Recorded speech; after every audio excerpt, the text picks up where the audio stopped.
Right okay అందరూ వచ్చినట్టు చూడు అది అన్నది తిప్పురాజు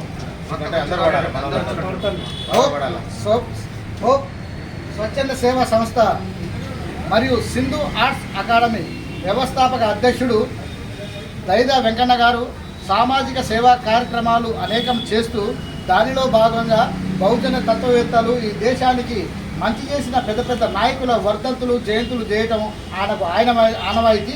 ఆ ఆనవాయితీలో భాగంగా ఈరోజు ఒకే రోజు ఇద్దరు మహావీరులు పుట్టినరోజు. వారిలో ఒకరు అలిశెట్టి ప్రభాకర్, మరొకరు వివేకానంద స్వామి. ఈ ఇద్దరు కూడా జయంతులు ఈరోజు జరుపుకోవడం ఈ సంస్థ ఆధ్వర్యంలో ప్రతి వారికి గర్వకారణంగా చెప్తూ హోప్ స్వచ్ఛంద సంస్థ చేస్తున్న కార్యక్రమాలను అభినందిస్తూ, ముఖ్యంగా యువత ఈ దేశానికి భవిత అని చెప్పిన ఒక మహా మేధావి స్వామి వివేకానంద తనకు అమెరికా వెళ్ళడానికి ఛార్జీకి డబ్బులు లేనప్పటికీ పోగేసుకొని అమెరికా చికాగో నగరంలో జరిగిన ఒక మహా అన్ని దేశాలకు సంబంధించిన ఒక పెద్ద సభలో భారతదేశం యొక్క కీర్తిని ఔన్నత్యాన్ని ప్రపంచ దేశాలకు చాటి చెప్పి భారతదేశం యొక్క గొప్పదనాన్ని ఆయన అభివర్ణించడం ప్రతి ఒక్క భారతీయుడు గౌరవించదగ్గ విషయం. ముఖ్యంగా యువతనే ఈ దేశానికి భవితాన్ని. యువత ఉక్కు నరాలు కండరాలతో ఉండాలని, ఆరోగ్యంగా ఉండాలని, వారు మంచి అలవాట్లతోని, నీతి నిజాయితీలతోని మంచి మార్గం వైపు వారి యొక్క భవిష్యత్తు నిర్మిస్తే మంచి భారతదేశం తయారవుతుందని చెప్పి ఆయన ఆనాడే పిలుపునిచ్చారు. మరొక వీరుడు ప్రముఖ కవి, రచయిత, మన చిత్రకారుడు అయిన అలిశెట్టి ప్రభాకర్. ఆయన కరీంనగర్లో చిన్న టౌన్లో జన్మించినప్పటికీ ప్రపంచ ఖ్యాతిగాంచిన ఒక కవిగా మిగిలిపోయాడు. మరణం నా చివరి చరణం కారాదు అన్నాడు. అంటే ఒక వ్యక్తి మరణించినంత మాత్రాన అతన్ని సమాజం మర్చిపోవద్దు.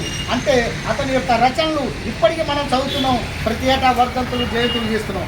ఆయన చెప్పిన ఆ ఒక్క వర్డ్లోనే అంత గొప్పదనం దాగి ఉంది.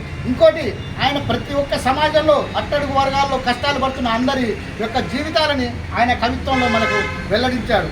ఆయన ఒక సందర్భంలో ఒక వేశ్యవృత్తి గురించి చెప్తూ, తను పుండై ఇతరులకు పండై, ఆ ఒక్క వాక్యమే చాలు. ఒక వేశ్య అనేది తను పుండై ఇతరులకు పండై ఆనందాన్ని ఇస్తుందని ఆయన చెప్పిన సంగతులు మనం మరవరాదు.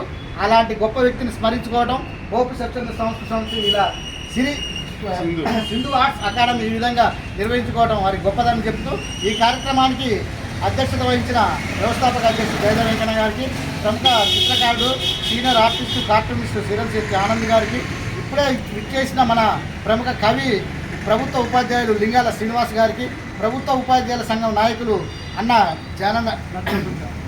బచ్చలకూరి జానన్న గారికి, మన జర్నలిస్టు మిత్రులు సీనియర్ జర్నలిస్టులు జహీర్ భాయ్, నజీర్ భాయ్, అలాగే మన రామచంద్రరాజు అన్న, సత్యనారాయణ, ఎల్లయ్య గారు, గిరి గారు, వీళ్ళందరూ కూడా ఏదో ఒక సమయంలో ఇలాంటి బహుజన తత్వవేత్తలు, దేశానికి మంచి చేసిన నాయకులను స్మరించుకోవడానికి ఒక అమూల్యమైన సమయాన్ని కేటాయించారు.